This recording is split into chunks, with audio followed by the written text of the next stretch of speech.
투자 관심 많으실 거라고 생각을 합니다. 투자 어떻게 하고 계신가요? 여러분이 갖고 계신 투자의 기준이 있으신가요? 제가 생각하는 투자, 이 네 가지를 고려해야 한다고 생각합니다.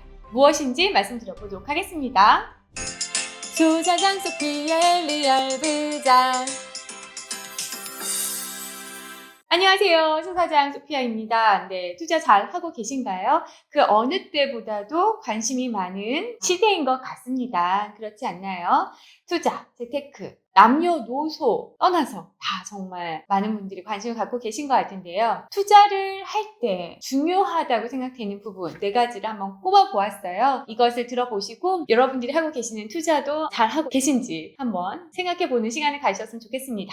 좋아요, 알람 눌러주시고 시작해볼까요? 먼저 투자에서 중요한 것 네 가지 중에 첫 번째는 레버리지를 꼽고 싶습니다. 빚을 얻어서 어떤 것을 하는 거죠. 집이라고 예를 들면 대출을 얻어서 내가 가진 돈보다 더 비싼 집을 소유할 수 있게 되죠.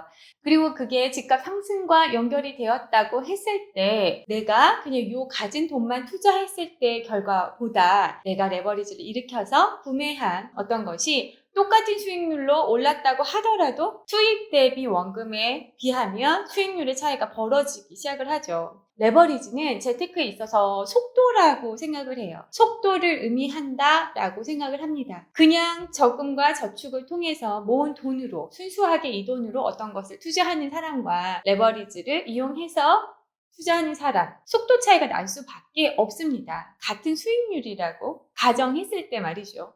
자, 여기에서 또 투자의 중요한 두 번째는 수익률입니다. 수익률은 어떻게 보면 모두가 투자를 하실 때 당연하게 어찌 보면 1순위로 고려하는 부분이라고 생각이 드는데요. 자, 이 수익률의 개념을 이 레버리지랑 같이 고려하셔야 하는데 이게 무엇이냐? 자, 레버리지를 일으키는 방법은 여러 가지가 있지만 집으로 만약 예를 들어본다고 하면 전세를 끼고 집을 보유하는 것, 이것도 레버리지고, 또 은행의 대출을 빌려서 집을 구매했을 때도 이것도 레버리지를 일으켜서 투자를 했다라고 말할 수 있잖아요. 자, 만약 은행의 돈을 이용해서 대출을 받아서 투자를 했다 했을 때는 어떤 비용이 발생이 되죠? 은행 대출 이자가 발생이 되잖아요. 그러면 우리가 이 투자를 결정할 때는 분명히 은행 대출 금리보다 높은 수익률이 날 것이다라고 기대를 하고 투자를 하는 것이죠. 그래서 이 레버리지와 수익률은 결국에는 같이 가는 부분이라고 생각을 합니다. 결국에는 내가 빌린 돈, 내가 융통해서 쓰는 그것의 이자율보다 훨씬 더 높은 수익률, 조금 더 높은 수익률이 나는 것만 내가 확신할 수 있다면 투자를 결정할 수 있겠죠. 자, 이렇게 해서 만약 이런 투자를 했다고 가정해 보도록 하겠습니다. 5억짜리 집이 있다고 예를 들어 볼게요. 5억을 현금으로 그냥 탁 사는 사람이 A가 있고요. 여기는 5억 집을 샀지만 이 돈에 2억은 내 돈이고 3억은 대출이나 전세를 통해서 산 사람이 존재한다. A와 B가 있다고 했을 때 이 집이 5억짜리 집이 나중에 보니까 6억이 됐다고 해봅시다. 둘 다 이득을 1억이 오른 셈이죠. 이득은 1억이 올랐지만 어때요? 수익률을 계산을 했을 때는 원금이랑 비교해서 하는 것이기 때문에 지금 여기는 5억을 넣어서 1억을 번 것이니까 수익률이 20% 정도 된다. 여기는 내 돈이 2억이었는데 1억을 득을 봤으니까 수익률은 어때요? 50%. 세금이랑 뭐 이런 거 다 생각 말고, 굉장히 다르죠. 수익률 자체가 많이 다르고, 또 만약 이 사람이 똑같이 5억이 있었다고 한다면, 이 사람은 5억을 다 레버리지를 이용하지 않아서 하나를 샀지만, 이 사람은 2억을 투입해서 하나를 사고, 또 다른 돈으로 다른 곳에 투자를 할 수도 또 있었죠. 그렇다고 했을 때 거기에 수익률이 난다면 격차가 굉장히 벌어지겠죠. 그리고 이 불어나는 속도가 달라지겠죠. 그래서 레버리지를 잘 이용할 수 있느냐, 이것을 잘 이해하고 있느냐, 어떤 레버리지를 취하면서 잘 활용할 수 있는지가 투자를 잘하는 사람, 투자를 못하는 사람, 결과의 차이를 이끌어낸다고 생각을 합니다. 투자에서 중요하다고 생각하는 네 가지 중에 세 번째는 어떤 자산을 소유하느냐, 그건 굉장히 어려운 문제인 것 같기도 합니다. 누구는 나는 역시 주식인 것 같아. 환율에 투자해. 달러에 투자해. 금에 투자해. 아무래도 부동산이 안전하지. 등등 여러 가지 이야기를 하시는 분들이 많으신 것 같아요. 저도 제가 다 전체를 정확히 아는 것이 아니라 어떤 자산이 가장 좋다라고 말씀을 드리는 건 아니고요. 결국에는 우리가 갖고 있는 돈 있잖아요. 예, 원화, 그죠? 그 갖고 계신 원화를 과연 어떤 자산과 바꿔 놓을 것인가? 그것이 결국엔 너무너무 중요한 문제라고 생각이 들어요. 특히나 지금처럼 전 세계적으로 유례 없는 양적 완화를 하고 있잖아요. 화폐를 막 발행하고 있습니다. 그냥 쉽게 생각해 봐도 화폐가 굉장히 많이 발행을 하면 물가가 좀 상승을 하고 화폐 가치는 떨어질 것 같고 그 후에 뭐 여러 가지 일이 일어날 수도 있죠. 그렇게 봤을 때 이 화폐를 계속 내가 원화를 계속 저금하고 예금하는 것이 좋은 방법일까? 물가가 계속 오르고 화폐 가치가 떨어지는 것 같은데 괜찮을까? 그래서 사람들은 결국에 이 원화를 그냥 주식이든 금이든 부동산이든 어떤 다른 것으로 이렇게 교환을 하려고 노력하고 있다고 생각을 합니다. 그리고 이것을 잘 선택하는 사람이 결국에는 결과가 좋을 텐데요.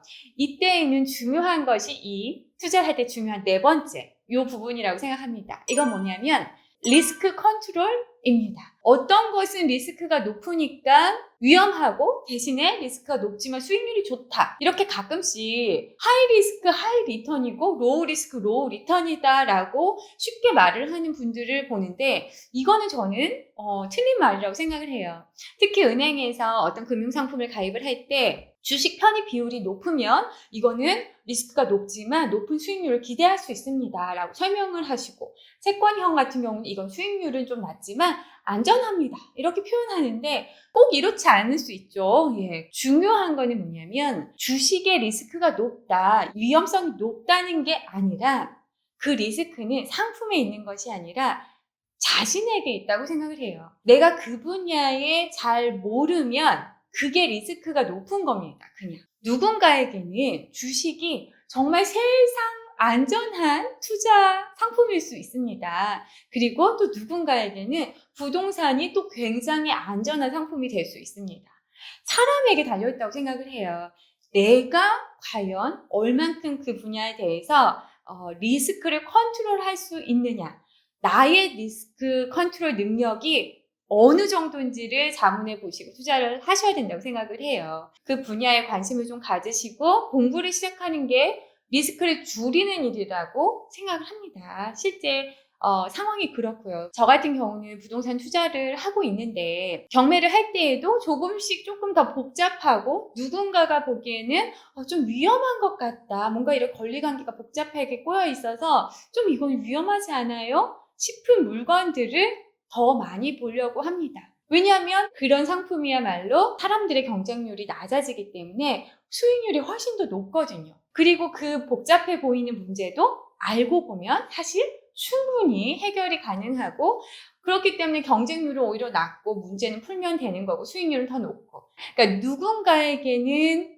안전한 상품이 될 수 있고 똑같은 건데 누군가에게는 위험한 상품이다. 이런 생각이 들어요. 굉장히 위험도가 낮은 상품일지라도 그것에 대해서 무지한 채 투자를 하신다면 그 행위 자체가 위험한 일이라고 생각을 합니다. 자, 정리를 한번 해보도록 할게요. 투자에서 중요한 네 가지. 첫 번째는 수익률, 레버리지 말씀드렸습니다.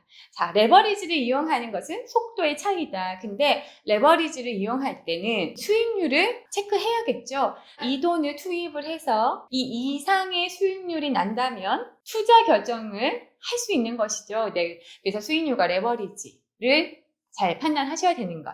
세 번째는 과연 그래서 이 원화를 어떤 자산으로 바꿀 것인가, 어떻게 조금이라도 더 리스크를 해지할 수 있는가, 그런 부분에서 투자를 하고 있는 것 같습니다. 그래서 어떤 분들은 이런 이유 때문에 달러를 사시는 분들이 있는 것이고 어떤 분들은 또 뭐 달러가 또 그래서 금을 사는 사람이 있는 것이고, 국내 주식이 또 불안하니까 미국 주식을 또 더해서 조금 더 안전하게 만드시고, 이런 식으로 이 세 번째 자산 소유의 부분에서는 결국엔 또 리스크 컨트롤도 같이 들어가는 것 같습니다. 어떤 리스크를 내가 알고 있고 또 그것을 컨트롤하는 능력이 나에게 있는지, 그 능력이 어느 정도인지를 아는 것. 결국엔 투자도 스스로를 얼마나 이해하고 있는지부터 시작이 된다고 생각합니다. 투자 상품, 부동산 이런 자체가 또는 빚을 얻는 행위 자체가 위험한 것이 아닙니다. 내가 그것에 대해서 모르는 것이 위험합니다. 아시겠죠? 자, 리스크를 낮추기 위해서라도 관심 가는 부분을 또 오픈마인드로 보시면서 공부를 해 나가시기를 추천을 드리겠습니다. 자, 이 영상 좋으셨다면 좋아요, 댓글 많이 남겨주시고요. 또 다음에 영상으로 찾아뵙도록 하겠습니다. 여러분 감사합니다.